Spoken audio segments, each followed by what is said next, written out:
Mesdames et messieurs, bonsoir, bienvenue dans votre journal régional du mercredi 19 novembre. Ce soir, on revient sur la journée syndicale des enseignants neuchâtelois. Ils ont parlé salaire, le SSP et le SAEN sont en désaccord avec les décisions du Conseil d'État et comptent le faire savoir. Parce qu'elle fait partie intégrante de la formation, les apprentis du Centre jurassien d'enseignement et de formation suivent une semaine dédiée à la sécurité et à la protection de la santé. En fin de journal, on rencontre l'artiste Darko Vulic pour le don de ses œuvres au musée d'art et d'histoire de Delémont et le réalisateur Thomas Gilou, petit-fils de Blaise Sandrard. Ce soir, mon invitée est Monica Merefti. Je la reçois en deuxième partie de ce journal. La chef du département de l'éducation et les syndicats des enseignants n'ont pas trouvé d'accord en termes de politique salariale. Aujourd'hui, le SSP et le SAEN, les deux syndicats représentant les enseignants, ont décidé de contrer les décisions du Conseil d'État. Explication de Sébastien Heger. Ah, ces profs, ils finissent leur journée à 15h30 et ont 6 semaines de vacances rien qu'en été. Et ils osent se plaindre de ne pas être augmentés. Cette coquille d'œuf qu'on leur met sur la tête, façon Calimero, est un peu lourde. La décision du Conseil d'État neuchâtelois de diminuer leur progression salariale leur semble réellement trop injuste. Une enseignante de 1-2, par exemple, gagne 4 000 francs nets par mois. Donc, avec une progression salariale sur 10 ans, au bout de 10 ans, elle arrive à 5 800 francs. Et le problème maintenant, c'est qu'on va servir la moitié à peu près de cette progression. Et donc, ça ne permettra jamais d'arriver au niveau décent qui était imaginé. Ce mercredi, le syndicat autonome des enseignants neuchâtelois et celui des services publics ont expliqué la situation à leurs membres. Pierre Grabert, syndiqué depuis 37 ans, n'avait jamais vu une assemblée aussi bouleversée. Pourtant, ce n'est pas la première fois qu'on touche au salaire des enseignants. Pour prendre le dernier exemple, en 2010, on a bloqué toutes les progressions. Donc c'était 0 francs de progression. Mais en 2011, on a redonné 2 échelons pour rattraper. Le problème, c'est que maintenant, le Conseil d'État veut en même temps voir un nouveau système de progression et puis n'a pas du tout l'intention de revenir dans les rails.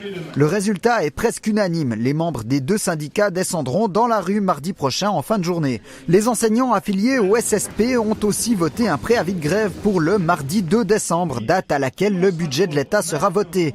Ils se rendront au château pour convaincre les députés de retirer l'économie de 2,9 millions de francs prévue dans la formation. Je regrette de devoir descendre dans la rue pour les salaires. Parce que toutes ces réformes qui ne sont pas abouties, qui sont incohérentes, qui ne sont pas pédagogiques, qui nous tombent dessus, méritent 2 fois plus de descendre dans la rue. Les membres du SAEN ont donné libre appréciation à leur comité pour lancer les actions qui lui semblent nécessaires selon l'évolution des discussions. Pour l'instant, seul un encouragement à se rendre au château durant la pause de midi sans rater de cours a été émis.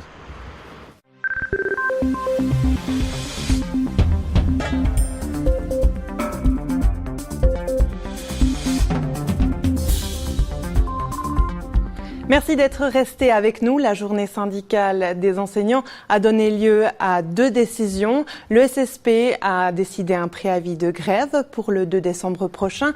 Le SAEN, lui, conseille à ses membres de s'y rendre durant la pause. Une manifestation est également prévue le 25 novembre prochain. Bref, nous verrons nos enseignants dans les rues. Monica Merefti, bonsoir. Bonsoir. C'est la limitation de la progression salariale qui les braque, les syndicats, voire les enseignants, les employés de la fonction publique dans les rues. Comment vous réagissez à ça ? Tout d'abord, on peut dire que le Conseil d'État a de la compréhension pour ce mécontentement. Le Conseil d'État n'a pas pris de gaieté de cœur ces mesures de restriction qu'il a d'ailleurs dû prendre dans plusieurs domaines. Donc, on en appelle aussi à une certaine solidarité dans l'effort qui doit être fait par notre population dans son ensemble pour pouvoir redresser la problématique des finances qui sont aujourd'hui précaires dans notre canton. Nous avons besoin de prendre des mesures durables et pérennes. Et une de ces mesures, c'est notamment de réfléchir à un système salarial unifié pour et la fonction publique et les enseignants qui permet justement une progression de la masse salariale de 0,5%. Aujourd'hui, finalement, qu'est-ce qu'on peut dire sur cette refonte du barème salarial? C'est quand? C'est quoi? Alors tout d'abord dire qu'on a deux systèmes salariales distincts. Pour la fonction publique qui progresse sur 38 échelons, pour les enseignants c'est sur 10 hautes payes. Donc ça veut bien dire qu'on a deux systèmes qui sont différents et le Conseil d'État a la volonté d'unifier le système, d'en avoir plus qu'un seul dans notre canton. On va s'appuyer notamment sur l'expérience qui s'est faite dans le canton du Jura et nous engagerons aussi un chef de projet. Nous nous donnons vraiment les moyens d'arriver à unifier ces deux systèmes salariaux. Finalement, est-ce que les enseignants auront beaucoup à y perdre parce que ils ne savent pas vers quoi ils vont? C'est un petit peu l'inconnu qui fait peur. C'est bien pour cela que le Conseil d'État instaure une période transitoire en 2015 et 2016. Une refonte d'un système salarial, ça demande du temps, ça demande de la participation. Nous comptons le faire avec les associations professionnelles. Nous devons travailler ensemble pour y arriver. Nous devons y mettre toute notre énergie pour pouvoir aboutir dans les 2 ans à venir. Philippe Knegui, votre prédécesseur, avait aussi vu des enseignants monter au château, des étudiants aussi. Il a subi un vote sanction. C'est quelque chose qui vous fait peur? Vous y pensez? Alors, tout premièrement, c'est le Conseil d'État dans son ensemble qui prend ces mesures. Je crois qu'on ne peut pas comparer les deux situations. Aujourd'hui, un Conseil d'État uni, un Conseil d'État qui a une vision pour l'avenir, pour ce canton. Nous voulons redresser durablement les finances de notre canton que nous aimons tous. La colère était manifeste aujourd'hui lors de cette journée syndicale. Une jeune enseignante nous a reçus hier. De son côté, c'était plutôt de l'incompréhension. Regardez. Tu vois, bien sur les traits, là et là. Nous sommes 21, il y a 13 deuxième Armos, donc les enfants qui ont entre 5 et 6 ans, et 8 enfants qui ont entre 4 et 5 ans. 3, 4... Toi, t'es pas jaune. 1, 2, 3, 4. J'exerce toujours mon métier avec envie et avec passion, mais c'est vrai qu'en ayant choisi le métier d'enseignant il y a de cela 10 ans, j'ai vu énormément le métier changer. Je dirais ce qui est regrettable, c'est qu'on a une part d'administratif toujours plus importante à effectuer et je dirais que nous sommes relativement exposés et on ne se sent pas toujours reconnu à la hauteur du travail qu'on effectue et c'est ça qui est regrettable. Ah non, ici c'est chez nous, rouspète les Loirs. C'est pas un encouragement qu'on reçoit lorsqu'on nous annonce une telle nouvelle.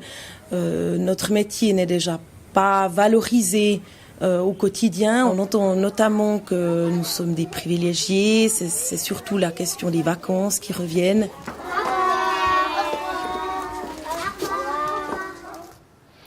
Alors Monica Merefti, est-ce qu'ils sont privilégiés, ces professeurs finalement? C'est ce qu'on entend souvent dans les rues, vous le pensez aussi? Non. Clairement non. Le métier des enseignants a beaucoup changé ces 10 dernières années, je dirais. C'est un métier qui s'est durci. Le regard de la société sur ce métier a changé.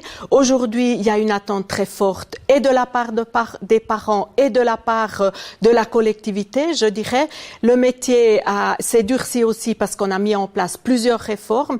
Effectivement, je peux comprendre le désarroi quelque part de cette jeune enseignante, mais nous devons mettre en place des mesures d'accompagnement. Je crois qu'on doit entendre vraiment aujourd'hui qu'il y a des difficultés dans ce métier. Nous ne pouvons pas juste comme ça balayer de la revers de la main ces préoccupations-là. Le Conseil d'État l'entend, mon département l'entend, on y travaille avec les syndicats pour mettre en place des mesures qui, à l'avenir, pourraient soutenir et accompagner les enseignants tout au long de leur carrière. Finalement, le risque aussi, c'est d'avoir des difficultés au recrutement, des gens qui quittent le canton, qui quittent la profession?